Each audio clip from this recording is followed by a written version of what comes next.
Welcome back, guys. Today's episode, I am sharing 8 true camping horror stories. Before we start, make sure to like and subscribe to the channel and leave a comment with where you're from and what time you're watching. That way, YouTube will keep showing you stories just like this one. Now, let's begin.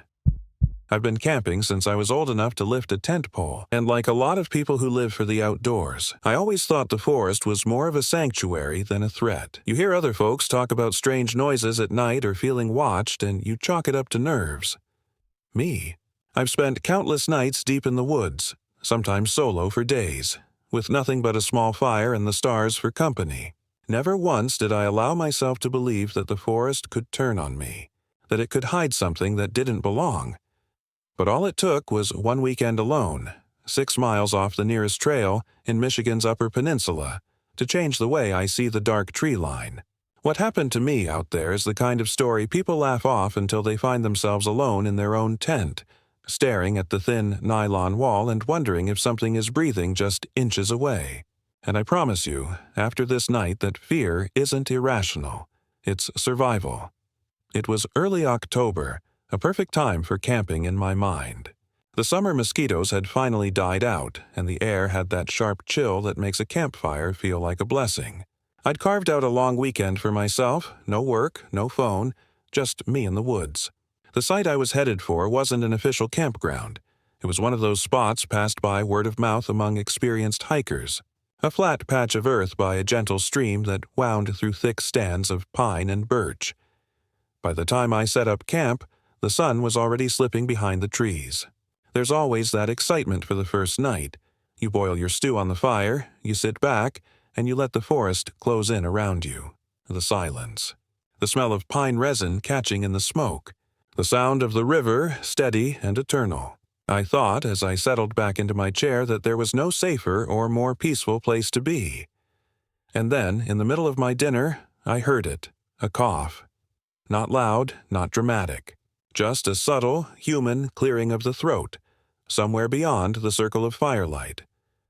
Now, let me tell you, your brain doesn't want to accept something like that when you're alone. I froze with the spoon halfway to my mouth. Then I swung my headlamp toward the trees. The light painted long shadows on the trunks, caught the silver reflection of the stream in the distance. But nothing moved. There was no sound of footsteps, no flash of a flashlight. Just the wind rattling through dry leaves. I forced a laugh to myself. Probably my imagination, I thought. A branch snapping like a cough, or maybe the woods playing tricks. It wasn't funny, though. Because once you hear something human where no human should be, the woods feel different. They stop being peaceful. They start being aware, I called out, just to be sure. Hello, somebody out there? No answer, but the silence afterward, it weighed too heavy to be accidental. Usually, if there's an animal, you'll hear it scurry off, the leaves crunching, the brush parting. This was different. This silence listened back. So I stayed close to the fire, forcing myself to finish my food. And that's when another sense caught on. The smell. It drifted in, faint at first.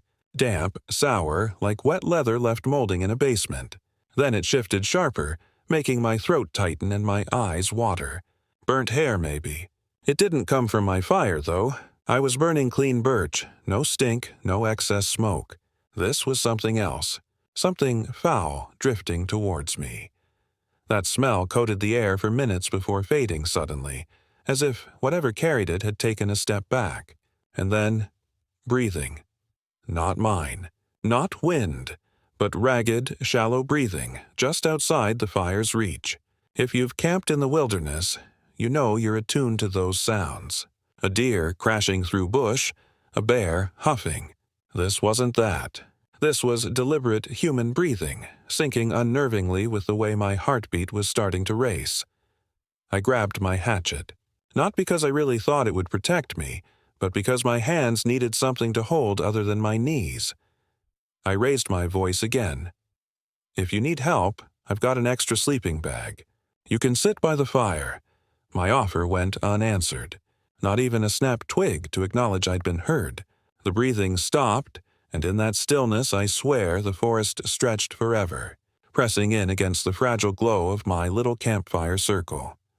Eventually, Against every alarm bell ringing in my nerves, I crawled into the tent. I left my axe at arm's length.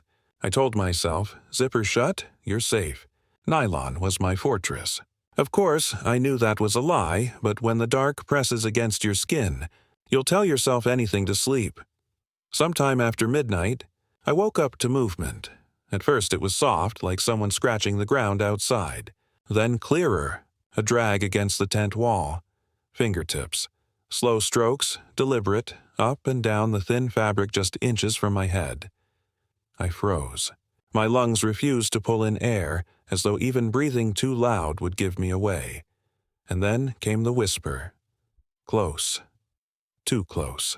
So close I felt the condensation of it against the nylon. Cold night, isn't it?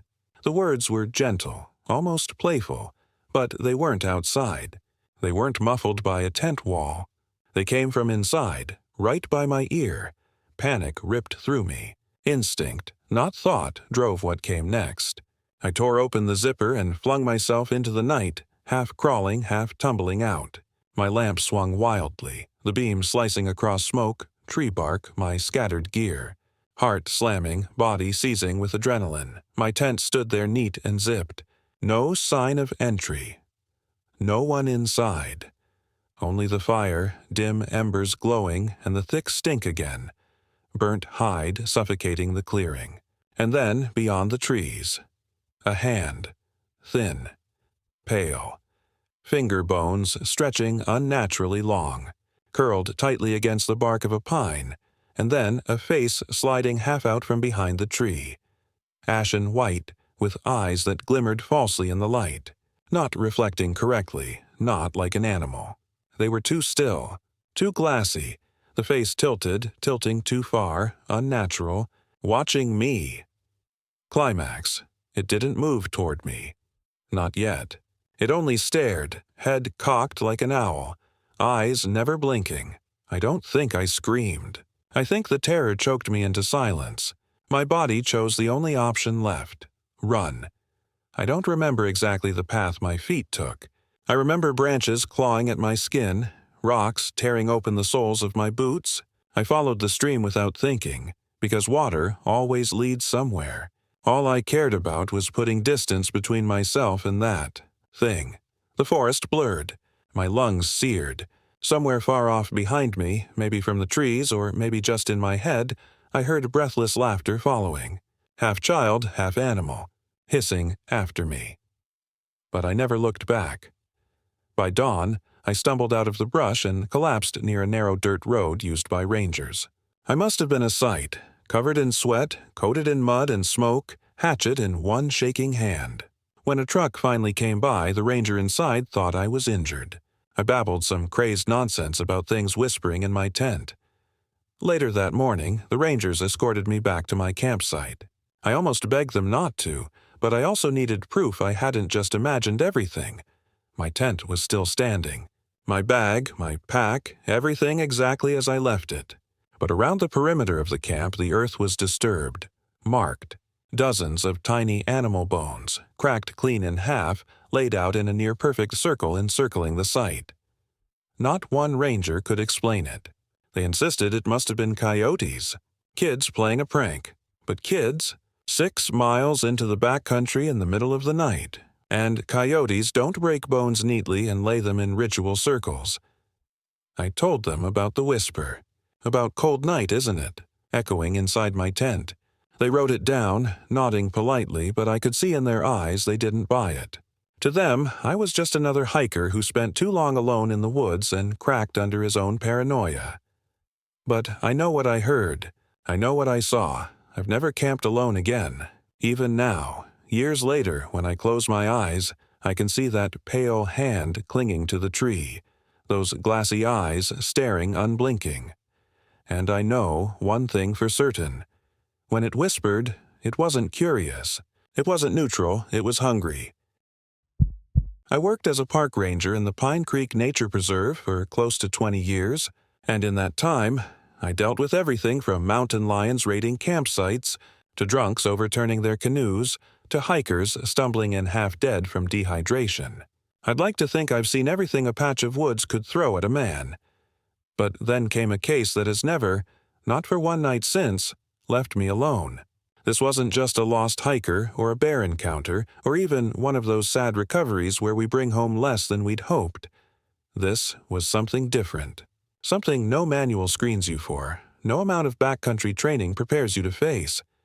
When people ask why I retired early, kept quiet, settled into my little cabin outside of town, I tell them about Pine Creek, and the thing I and 3 campers met in those woods, a thing we called, after the fact, the Hollow Man.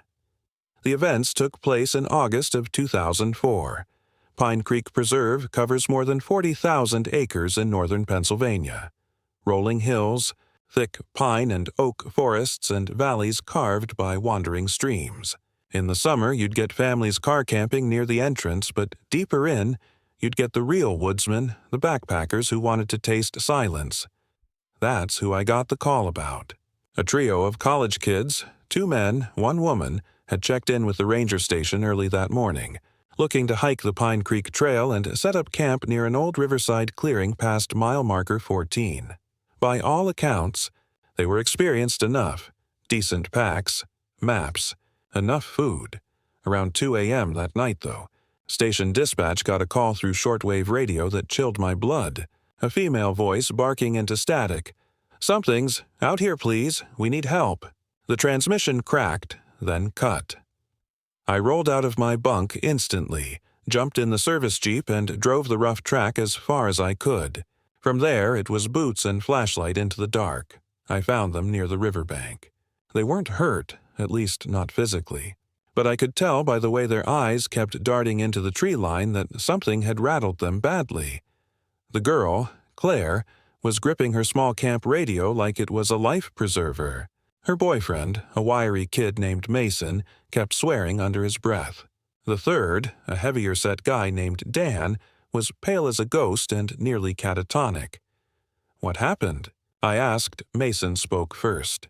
"There's something out here."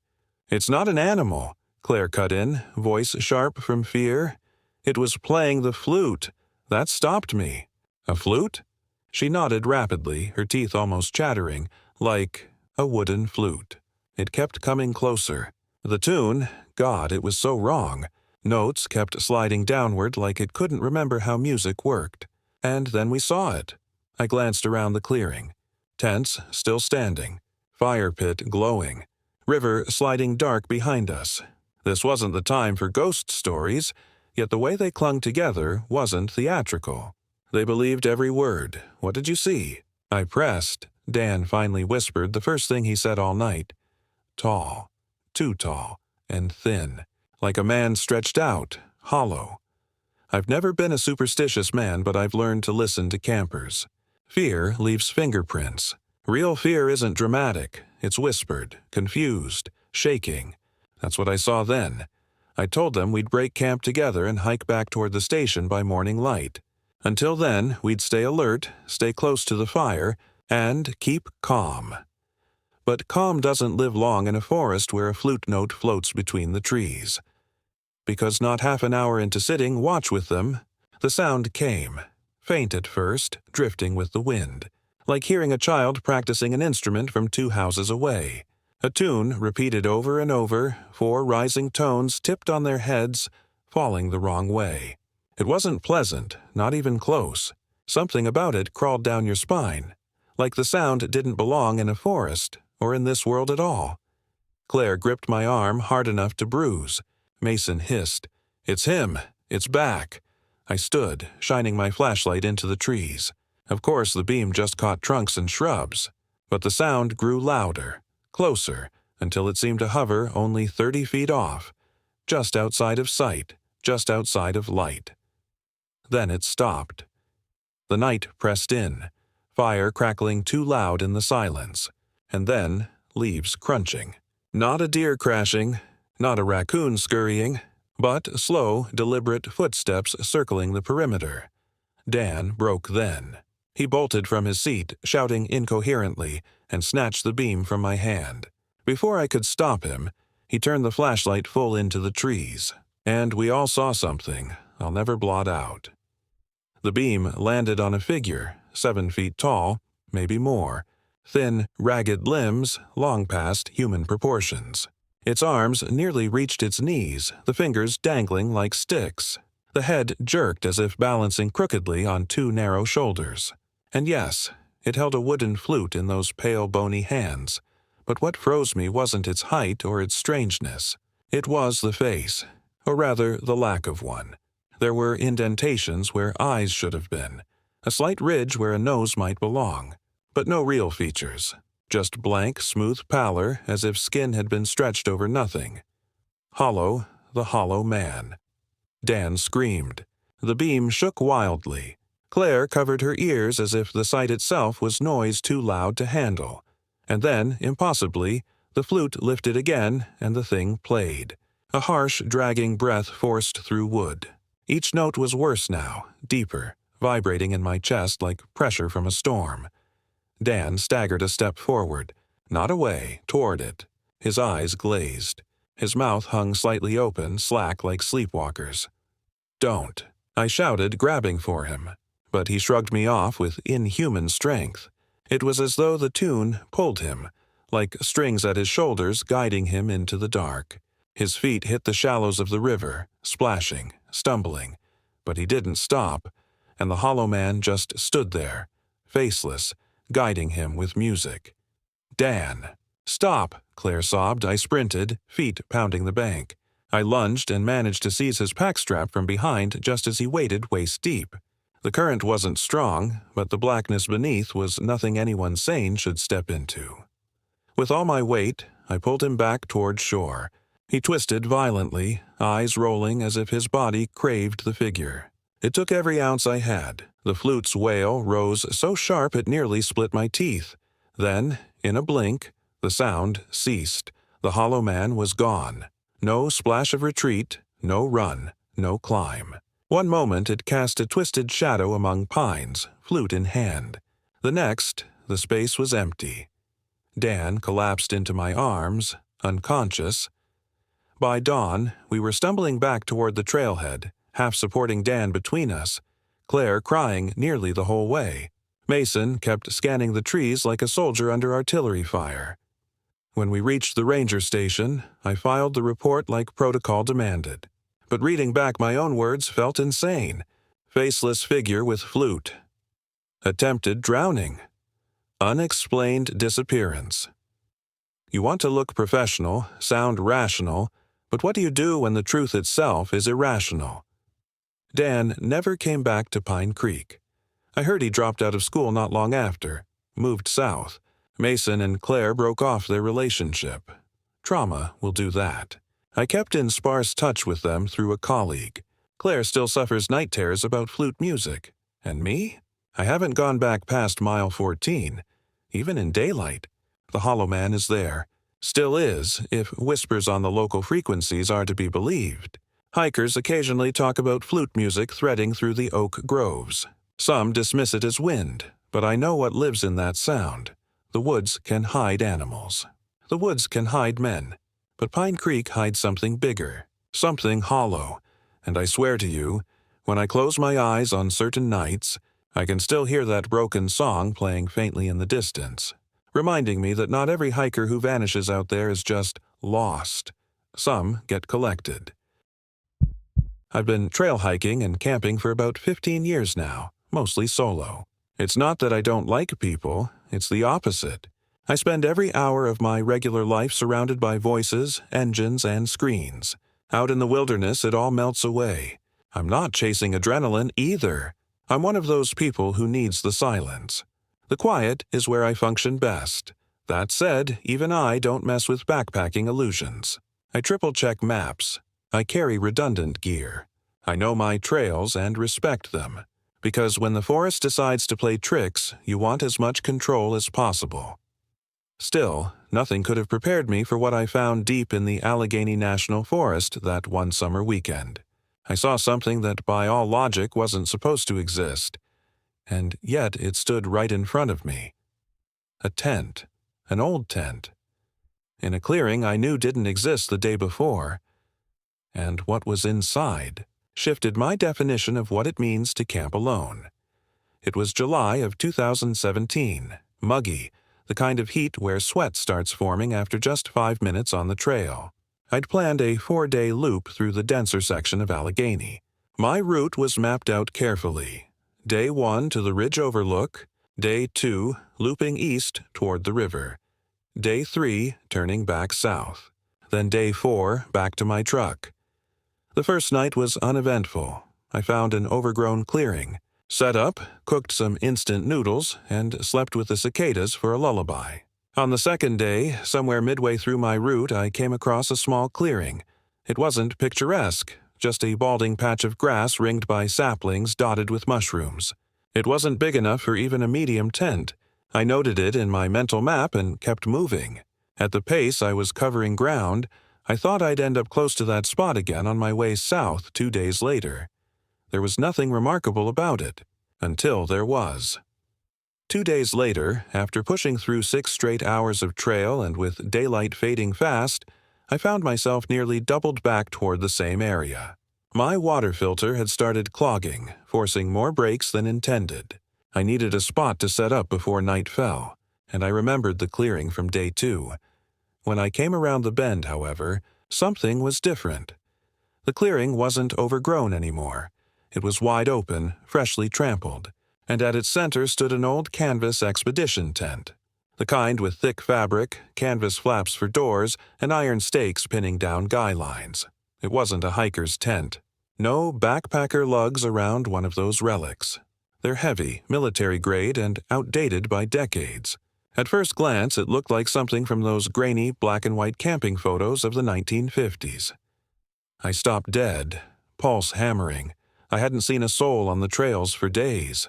And yet, here was a tent that hadn't been there 2 days earlier. I should have turned around. I know that now. But curiosity gnawed at me. What fool drags an antique canvas shelter deep into the backcountry? And were they still inside it? I crept forward cautiously. The closer I got, the more wrong it became. The canvas was weather-stained and water-marked, streaked with mildew. The stakes were iron, yes, but rusted. The tent ropes were frayed hemp, not nylon, and yet every peg was tight, every rope taut. This wasn't abandoned. It was set up, recently. The flap hung slightly open like an invitation. I raised my voice. "Hello? Anyone home?" Silence. I tried again, louder this time. Nothing. Finally, my nerves and my nosiness fought it out. Nosiness won. I crouched low and ducked inside. The smell hit immediately. Rot. Damp cloth. Something sour buried in layers of mold. My flashlight beam swept across the interior and froze. Inside the tent sat supplies. Old supplies. A rusted cookpot. Rotted boots. An enamel coffee tin, lid flaking enamel chips. Bedrolls unrolled, damp and smelling of mildew as though they'd never once been dried in the sun. But worse than the smell, worse than the decay, was the journal lying open on a crate, half its pages water-warped. The handwriting inside was spidery cursive, and the entry on the open page was dated, August 1962. I remember the last words scrawled before the sentence broke off. "We hear it again tonight." Whistles through the... That was it. Pen faded off mid-stroke. I flipped through more pages madly, heart hammering. The dates ranged through the summer of 1962, detail after detail of camping routines, cooking, fishing attempts. Then, midway through July, the entries turned darker. Whistling outside again last night. Saw a figure in the cleared patch near river. Not Mason. Too tall. We're not alone here. The final entry was the half-sentence that ended forever. My gut flipped, and then, as I crouched there, my flashlight wobbled because I swore I heard it. A faint, high whistle. From outside. I turned off the flashlight, heart wild in my chest. Darkness swallowed the inside of the tent. I strained my ears. At first, it was so faint I thought I'd imagined it. Then it came again. 3 quick notes, off-pitch, not birdsong. Someone, something, was whistling. Footsteps followed. Soft, deliberate, padding just beyond the canvas walls, I stayed perfectly still, sweat crawling down my spine. The flap hadn't moved. Nothing pulled it open, but the footsteps circled slowly, making the dry leaves crunch like chewed paper. I remembered the journal's words. "We hear it again tonight." Very carefully, I slid my pack over my shoulders, still crouched inside, breath as shallow as possible. If this thing wanted me inside its canvas decoy, it had made a mistake. I bolted.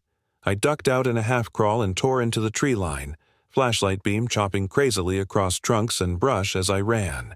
Behind me, for maybe 30 seconds, the whistling followed. 3 notes, repeated, louder, closer, until it stopped. The forest swallowed it whole. I didn't sleep that night.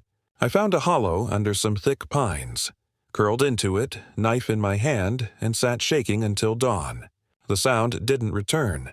No footsteps came close. By morning, under daylight, I convinced myself my eyes had exaggerated, that my brain had spun a ghost story out of stale canvas and a weather-warped diary. Still, like a fool, I forced myself back to that clearing. But it was empty. No tent, no stakes, no boot prints, no crate, no journal, not even a patch in the soil where weight had flattened the ferns. Just bald, bare grass. Exactly how I'd seen it the first time days earlier. I bolted south, cut my trip short, and was back at my truck before sunset. I didn't want to imagine what might have happened if I'd lingered. If I'd ignored the whistle, or worse, followed it. Sometimes, even now, I wonder about those 1962 campers. The journal entries ended mid-sentence, and no records ever surfaced in ranger logs about them. 3 names, each entry signed by initials, simply gone. I've told the story to a few experienced hikers I know. They smile nervously, say it's probably some drifter playing tricks or my own exhaustion. But here's the kicker. When I describe the whistling, 3 notes, off-pitch, most of them go quiet, because apparently I'm not the first hiker in Allegheny to hear off-pitch whistling from nowhere. The difference is, most never saw the tent. I've never been back to Allegheny.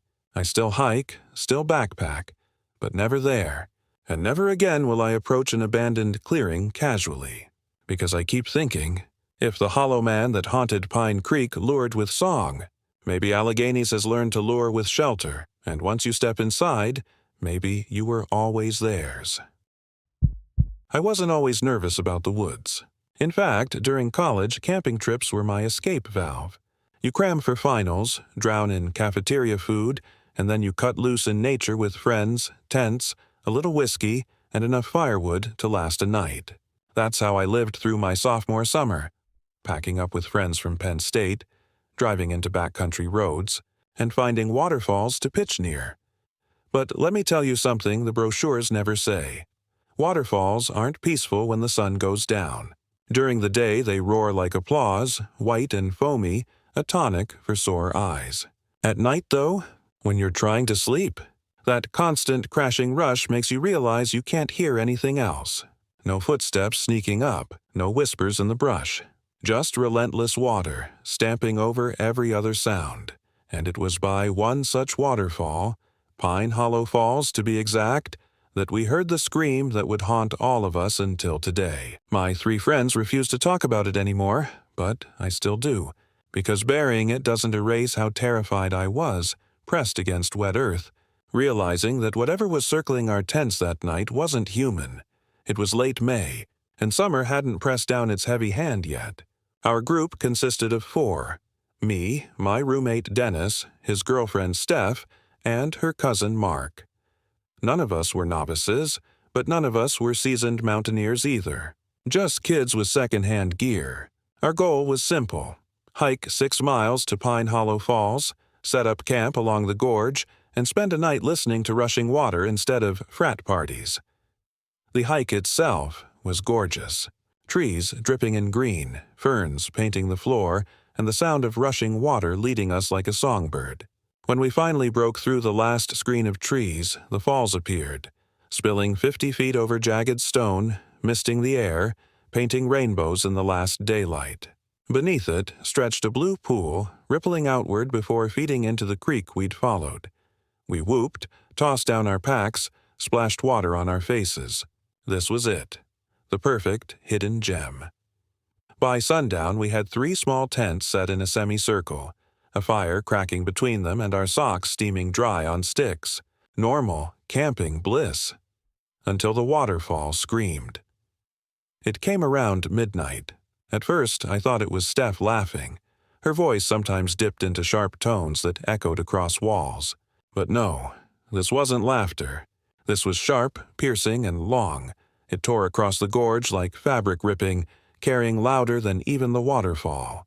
It wasn't one of us. It was distant, far off, maybe a quarter-mile down the creek bed. We all froze around the fire. The 4 of us gaped at each other. "Tell me you heard that," Mark muttered. Dennis stared wide-eyed. Sounded like someone dying. Another scream ripped up, higher, shriller, cutting the dark.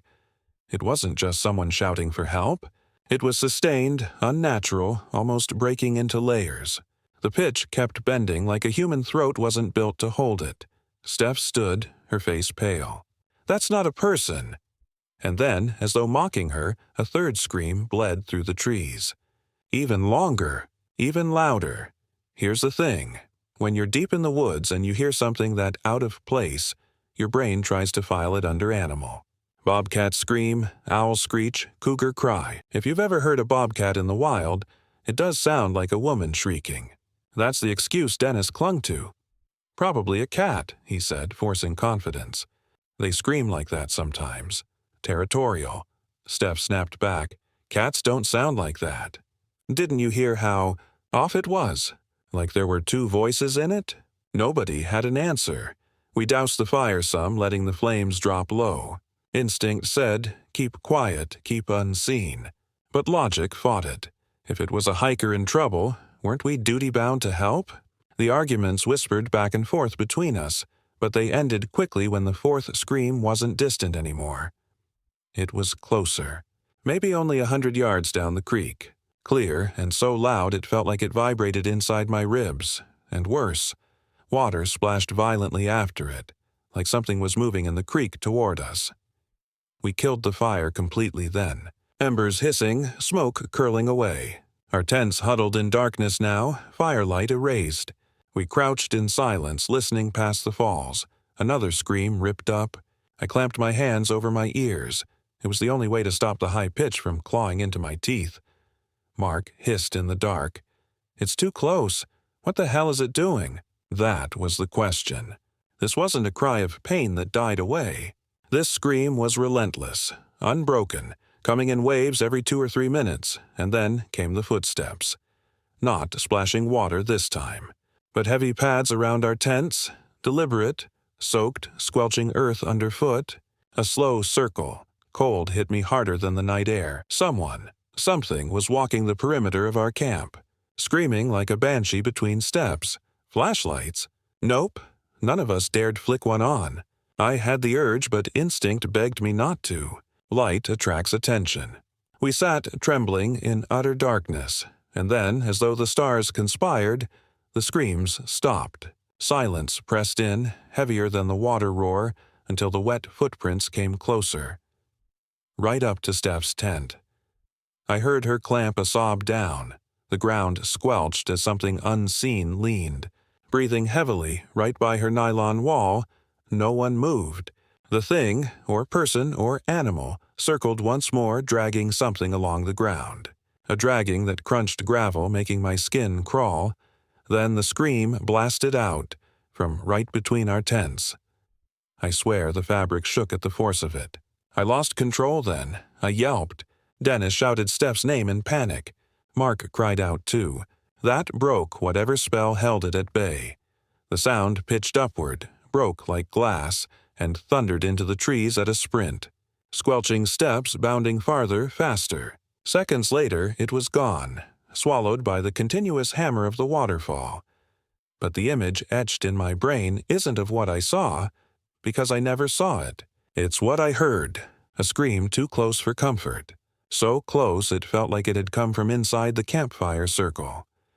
None of us slept the rest of that night. We huddled inside one tent, 4 of us crammed together, knives in our hands, jumping at every gust that rattled the nylon. The next morning, light revealed footprints. At least a dozen circling. Not boots, not bare human feet either. They were long, splayed with drag marks at the toes.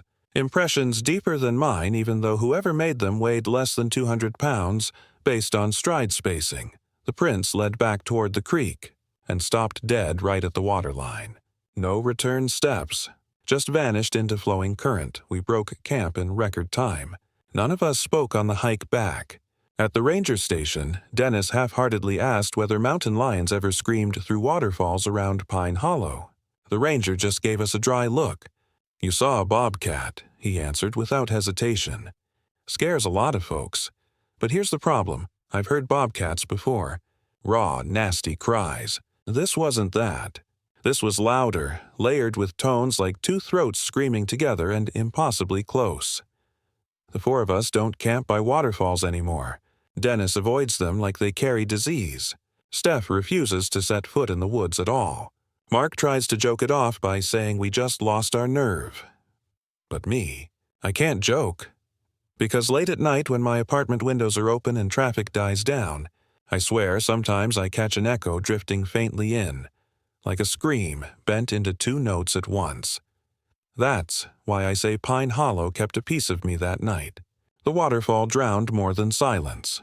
It drowned proof of what walked screaming through our lives, if only for a night, and some nights I swear it's still walking. I've been outdoors all my life, but when you become a parent, you start seeing the wilderness differently. You don't look at the trees and streams as just beauty anymore. You look at them in terms of risk. Can my kid get sick from that water? Could a snake be in that brush? Will the hike wear him out or teach him something? When my son Peter turned 11, I decided to take him camping for the first time in a more rugged spot. Not just the state park campgrounds with RV hookups and playgrounds, but real backwoods sleeping. I wanted him to feel the same awe I felt my first night under the raw stars, the silence only broken by crickets and fire crackle. I accomplished that, just not the way I intended. Because on that trip, instead of teaching my son about stars, what we learned was that some places in the woods hold memories written into the bark, memories you're not supposed to find.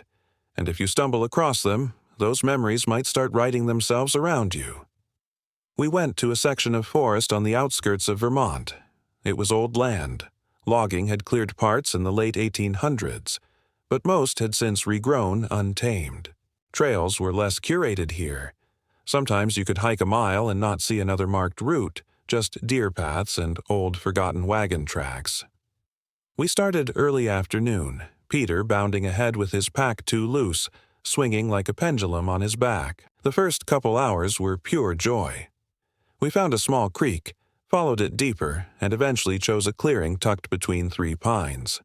Perfect for a fire ring and a tent. As I hammered in stakes, Peter wandered a bit.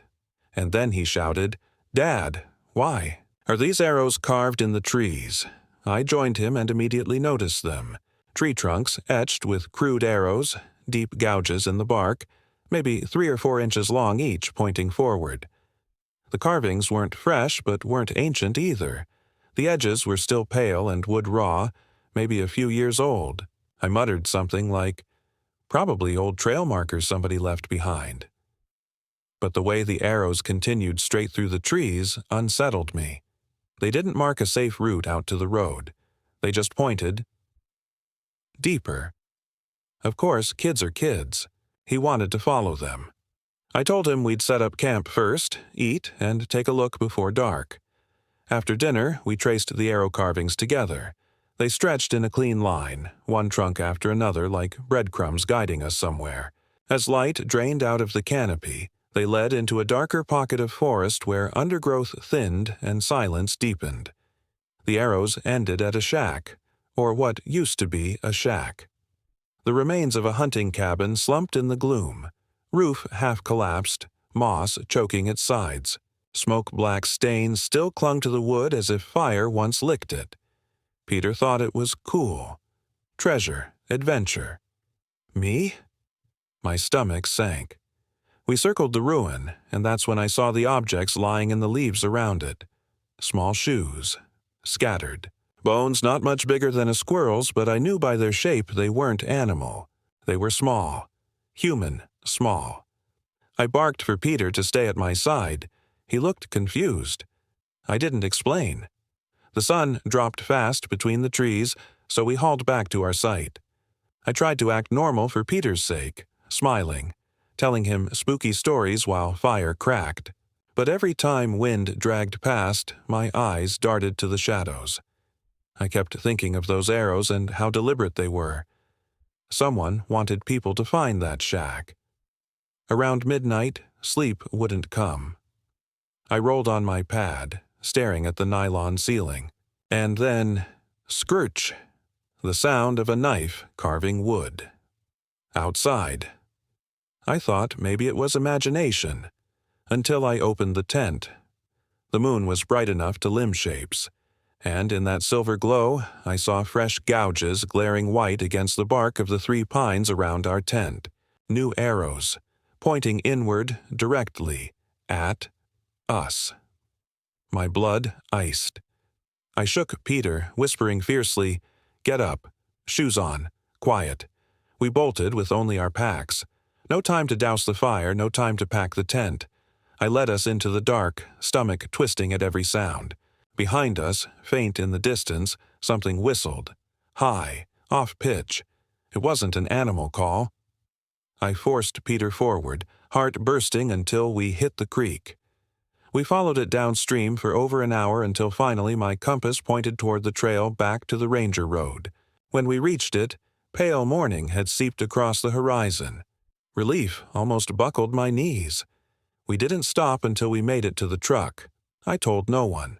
Not the ranger, not other campers. What would I say? That ghost loggers carved arrows in the night? That I found shoes and bones by a collapsed hunting shack? They'd say I'd spooked myself and my kid. But Peter knows. Every once in a while, even years later, he'll ask me quietly, "Dad, what made those arrows around the tent?" I don't have an answer. What chills me most is this. I never went back for our campsite. Our tent, sleeping. Bags, cookware, they're all still out there if coyotes or weather haven't erased them. And maybe, by now, the arrow carvings have multiplied. A circle around that tent. Pointing inward. Just waiting to teach the next curious hiker a lesson. Because sometimes the woods don't want you exploring their secrets. Sometimes they'll mark you. I'm not the kind of hiker who scares easily. I've seen bad storms roll in without warning, bears paw through my food cache, and one time I even had to stitch up my own thigh after a slip with a hatchet. The woods can kill you in 100 ordinary ways, and knowing that actually keeps me calm, because they're dangers I can prepare for. But there's one thing that's followed me from campsite to campsite, something I can't plan for. I've tried to explain it to other hikers online, to rangers, even to a few friends who share my passion for long trips. They all shrug or laugh when I bring it up, and I don't blame them. How do you explain to someone that the fire itself begins to call you, that you'll wake up in the middle of the night to discover it already lit? Flames climbing in rings, with bones nestled inside red-hot embers like they've been laid there on purpose. I call it the wishbone fire. And if it ever follows you, pray you don't look too closely at what's burning in those rings. This started about 8 years ago. I was on one of my regular quarterly trips. I like to head out every season at least once to reset and clear my mind. That time, it was late autumn, up in the Black Hills of South Dakota. The days were frosty, the nights creeping toward freezing, but perfect hiking weather if you layered smart. I'd been about 12 miles in from the trailhead, on a ridge studded with ponderosa pine, when I found a spot a little too perfect. A natural plateau with stones scattered just right to form into a fire ring, and a wide sky view to let the stars pour down. I remember patting my pack proudly, thinking, this'll be home for the night. By dusk, I had the fire glowing strong. Crackling, clean, dinner was a quick skillet meal, eaten with numb fingers while my breath ghosted. Afterward, I banked the fire and crawled into my bag, warm and satisfied. If it had ended there, it would have stayed one of my best nights on trail. But when I woke at 2 a.m., things were wrong. At first, the wrongness was subtle. I sniffed smoke. I thought maybe embers had spread. But when I crawled out of the tent, I froze.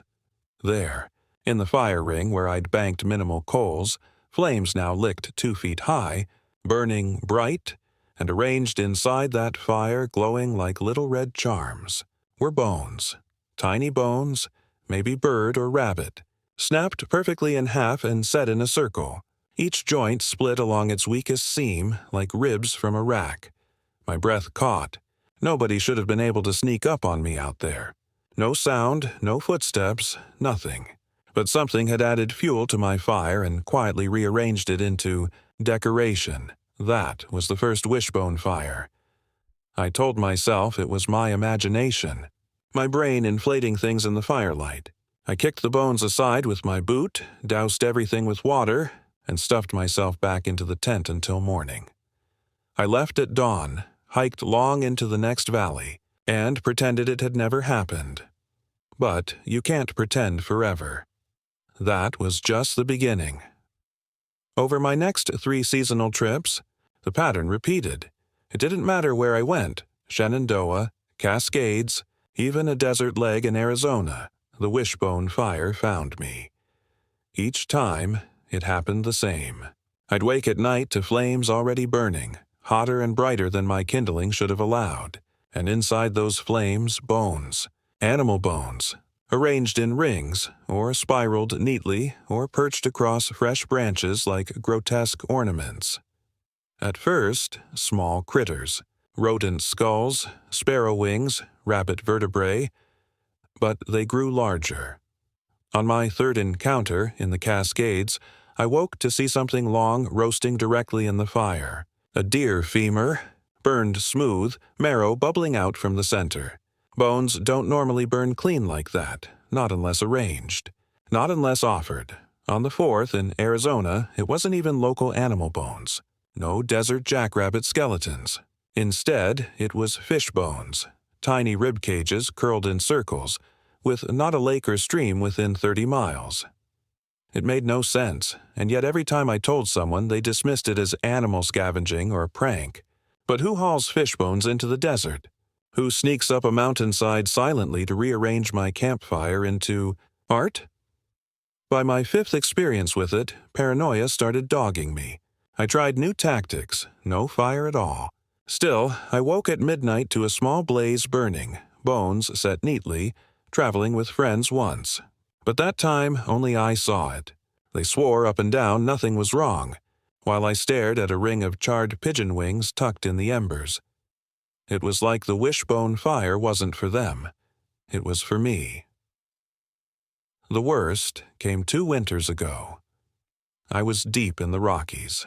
Snow to my knees, temperature plunging.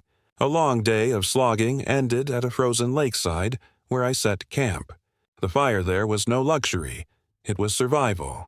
I built it carefully, using dead cedar and dry shavings, coaxing flame against biting wind.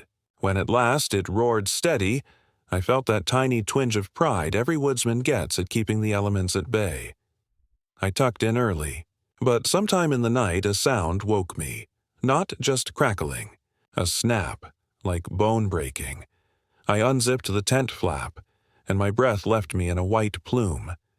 The fire was huge, unnaturally strong, given the wet wood I'd stacked, and inside it, the bones weren't just laid around the edges. They had been arranged into rings within rings, concentric circles glowing red-hot, dozens of them, and in the very center, perched upright among the flames, split clean, was a human-sized pelvis bone. Impossible. Completely impossible. I staggered forward in a daze, convinced I'd gone mad from cold. The fire flared even higher, casting shadows that danced across the snow, and in those shadows, I swear, I saw them. Figures crouched just out of the firelight, their limbs sharpened and blistered black, bending forms toward the offering. Long hands reaching inward but never crossing the circle. Watching me. My mind screamed run, but my legs refused. All I remember is the smell. Marrow popping in the blaze. Sweet and foul like cooking fat. Then, dark. I must have blacked out. I woke at dawn, frost stiff in my beard. The fire was out. Smoke curled, faint but biting. The ground was scorched, but no bones, no circles, no pelvis. Just ash. My footprints were still in the snow where I'd stumbled, proving I wasn't dreaming. But what I'd seen in the flames, there was no trace. Since then, it hasn't fully stopped. Every trip, some sign. Sometimes faint, singed bones where I never cooked meat, or strange scorch patterns that form circles. Other times, more brazen. Flames taller than they've any right to be, with something pale and brittle crumbling inside. I haven't told anyone else. Not really. This confession stays here. Because you don't get believers when you talk about things like this. You just get pitying looks. But I know I'm not wrong. Because the last time, just 2 weeks ago when I tried a short, easy trip to a well-trafficked section of woods. No backcountry. Plenty of hikers. I still woke up to find a ring of rabbit bones around the pit. Ashes, fine and sifted like they'd been raked by tender hands. And in the middle of that circle was a single deer antler, charred to the color of coal, yet still warm to touch. I don't know what the wishbone fire is. A ritual I've stumbled into? A spirit that's chosen me? Or maybe something that feeds off watchers like me, needing a human witness to burn itself into being. What I do know is this. If you camp deep in the woods and wake to your fire already lit, don't look too hard at what's inside. Because the moment you notice the bones, you're already part of their circle, and the rings keep getting bigger. I've hiked almost the entire Appalachian Trail piece by piece. Section hiking, that's what we call it. I can't afford 6 full months away from work and family, but I take 2 weeks here and there, nibbling away until someday I'll stitch the whole thing together and say I through-hiked. But there's one stretch I will never return to, some. Folks whisper about haunted shelters along the trail. Not surprising, if you think about how many hikers vanish in the backcountry each year. Most stories are just trail lore, your friend scaring you on a foggy night. But what happened to me at a lean-to south of Roan Mountain wasn't some colorful yarn. I was face-to-face with a man who wasn't supposed to be there. A man who never spoke until it was far too quiet. And when his whisper finally came, it froze me more than any black bear ever could. This was in June of 2013. Summer on the AT can be brutal. Muggy during the day, thunderstorms snapping in with zero warning. I'd been hiking for a week already. My legs burnt strong, my food bag thinning to almost nothing. That's the point where other people's company brings comfort. But that day, I didn't see another soul. The sky went steel gray mid-afternoon, and by evening the first fat drops started splattering. A storm was rolling in, no question. I pulled out my battered map and knew I was close to one of those 3-sided lean-tos scattered along the trail. These shelters are hiker heaven. Simple structures, open in the front, a roof overhead. They can feel like a palace when you're soaked to the bone. I hustled uphill, thunder grumbling behind me. By twilight, I saw it. A dark rectangle tucked into the trees, its roof sagging but still solid. Relief washed through me. The rain picked up just as I dropped my pack under the lean-to's roof. And that's when I realized I wasn't alone. He was already there. A man crouched in the back corner, half hidden in shadow. His clothes were soaked, his jacket dark with rain. Water dripped from his hair. He didn't move when I entered, didn't call out a greeting. Now, you have to understand, the unwritten law of the trail is friendliness. You say hello, you break bread. Company is rare and precious after miles of solitude. This guy's silence hit me wrong. Still, I forced cheer into my voice. Evening. Glad you left me a spot out of the rain. No answer. He didn't even nod. Maybe he was exhausted beyond words. Maybe shy. I told myself not to be rude. I unpacked, unrolled my pad, and changed into dry clothes. All the while, his eyes followed me from the shadows, or at least they seemed to. I couldn't quite see them under that drenched mop of hair. The storm worsened. Rain turned to sheets pounding the roof. Wind pitched through the trees. Cozy as a lean-to can be, That night it felt like we were trapped inside an old drum while kids beat sticks on the outside. I busied myself cooking dinner on my stove. Normally, you share food chatter with other hikers. Complain about miles, ask where they're headed. I tried. You coming north or southbound? I asked. Nothing. I tried again. Long section. Or just out for a few days? Still silence.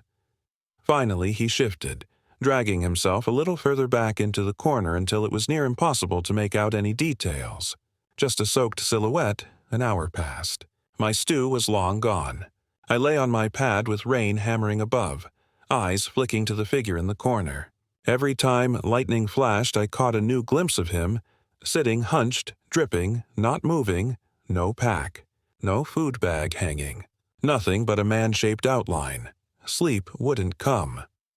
Sometime after midnight, the storm broke into silence. That's when the unease sharpened, worse than the thunder. Without the rain-masking noise, the lean-to was too quiet, and that's when I heard it. Not loud, barely more than a sigh. A whisper. I strained to catch the words over my own pulse in my ears. Collecting another one. The voice was low, rasped like a dry leaf dragging across pavement. My blood iced. I sat up, every hair bristling. What did you say? I croaked. The figure didn't move. Didn't even look at me. Just that shadow-hunched posture. But I'd heard it. Clear. Collecting another one. My mind raced. Another what? Another hiker? Another soul? Suddenly, I was aware I hadn't seen a single boot print outside leading toward the shelter. No food scraps. No bear bag cord. Nothing that proved this man had hiked here at all. A flash of lightning lit up the lean-to for half a second. That was enough. His face, or rather, the lack of consistency in it. For the blink I saw, it looked blurred, like features half melted into wrong proportions. Eyes too deep, mouth stretched thin and crooked, cheekbones pressed close to the skin. But worse, it didn't look surprised I'd seen. It looked pleased. I grabbed my boots, didn't bother lacing them, and snatched my pack. My rational brain screamed about bears, about getting lost at night. My gut screamed louder. Leave.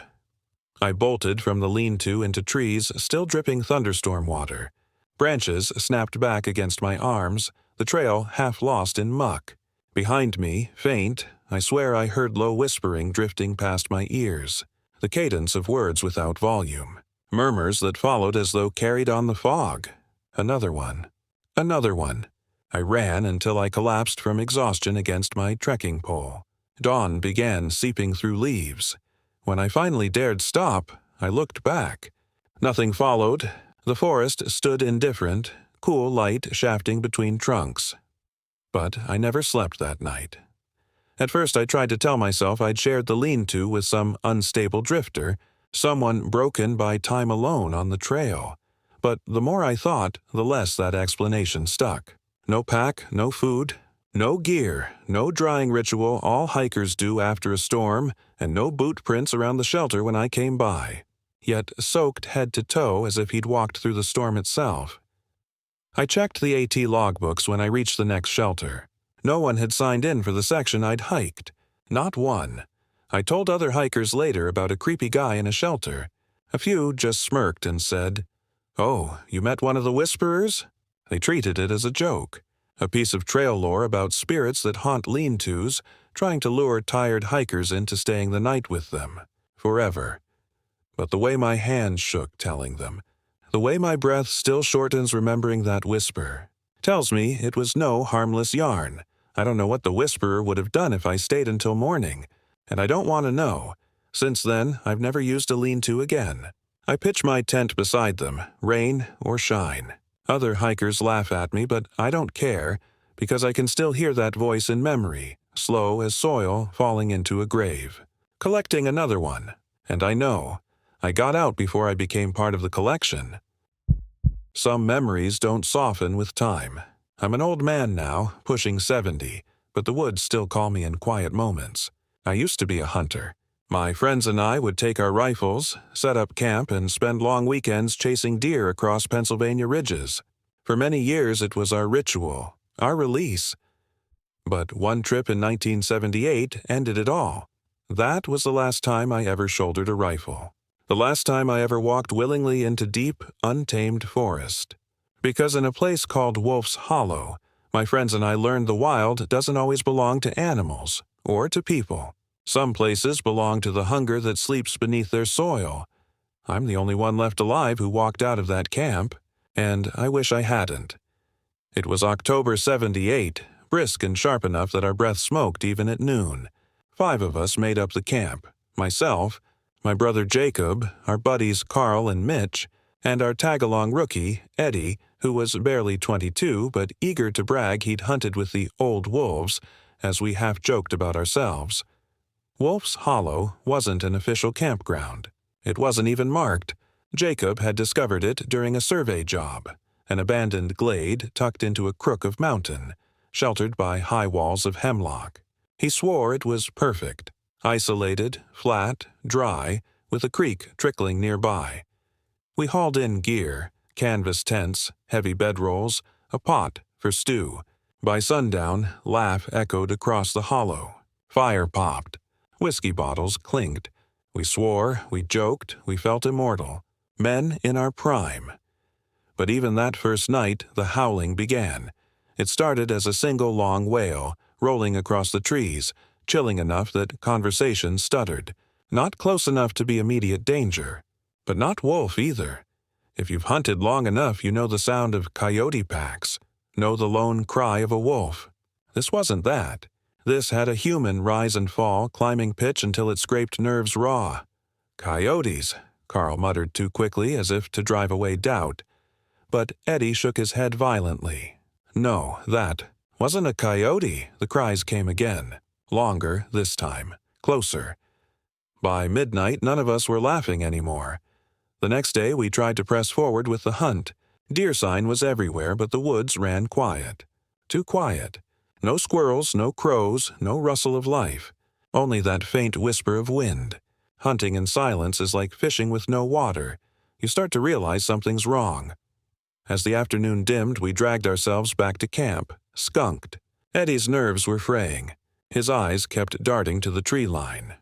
That night, as we circled the fire and ladled stew, the howling erupted again, but now it reverberated from multiple points, hemming us inside the hollow. One high, one guttural, one unnervingly close. The flames guttered in the wind that rose. Jacob clutched his rifle tighter. Voice grim, "They're circling." "Wolves don't act like that," I said. None of us argued, because we already knew this wasn't wolves. Around 2 a.m., the first approach came. Footfalls, heavy, crunching on dry leaves. We all jolted from half-sleep, rifles in hand, fire stoked high, shapes loomed between trees. Not clear, just shadows, tall. Moving on 2 legs, eyes caught the firelight, glassy in unnatural pairs. Then they receded. From then on, we were under siege. The third night, Eddie vanished. We'd gone to sleep as a group, cramped tight around the fire instead of splitting to our tents. Somewhere between dreams, I woke to cold air licking my neck. Eddie's spot was empty. I jerked up, shouting. The others startled awake. We swept lantern beams around the hollow. No, Eddie. But in the dirt, his boots had dragged out into the tree line, as if pulled. We followed the tracks 30 yards before they vanished, and then a howl erupted right behind us, so close it rattled my chest. We bolted back to camp, stumbling over roots, firing shots into the dark. The howls swarmed us above and around, circling faster. When morning came, we found nothing but Eddie's pack dragged half buried in mud, straps shredded. Jacob wanted to leave. Carl argued we couldn't abandon a man, but storm clouds threatened overhead and guilt chained us down. By nightfall, the hollow belonged to something else. The attack came hard and fast. We were cooking by a fire made too large from fear, barrels propped across knees when the forest exploded. Not wolves, not men, both. Figures lunged from the dark, taller than men with lunging arms and snapping muzzles. Not quite animal, not quite human. Their shapes blurred in firelight, lanky, angular, wrong. One struck Carl before I processed. His scream tore through the hollow. Blood sprayed across flames. Mitch cracked his rifle wildly, but the recoil barely mattered. Jacob shouted my name. I spun to see one of the things crouched low, eyes gleaming like lanterns. It whispered. I swear on my life it whispered words I'll never forget. Run. Not a taunt. A command. The next seconds were chaos. Fire sparks spiraled as bodies surged forward. Shapes moved faster than thought. Carl fell silent under tearing. Mitch collapsed, clutching a shredded throat. Jacob shoved me toward the creek. Go! He barked. The last thing I saw was my brother firing into shadows that swallowed him whole. I ran barefoot through water-edging ice. Howls rose behind me, rising into mad euphoria. I ran until dawn. Rangers led me out 2 days later after I stumbled down a logging track, half frozen, covered in cuts and mud. I told them wolves attacked. That's what the papers said. 5 hunters stalked, killed by wolves in Pennsylvania. Tragic, rare, but natural. But there were no wolves. Search teams never found remains of my friends. Not even bones. Only our ruined campsites. Fire pits turned cold. Earth clawed with strange prints deep as hooves but wide as human feet. That was 46 years ago. I've never hunted again. Even now, on long winter nights when the air goes still, I sometimes hear it again from the tree line outside my house. That mixture of howl and human scream, the reminder that Wolf's Hollow doesn't let prey walk out often. I don't know why I was spared, if it was chance, or if I'm being saved for something else. But I know the hollow is still there, waiting.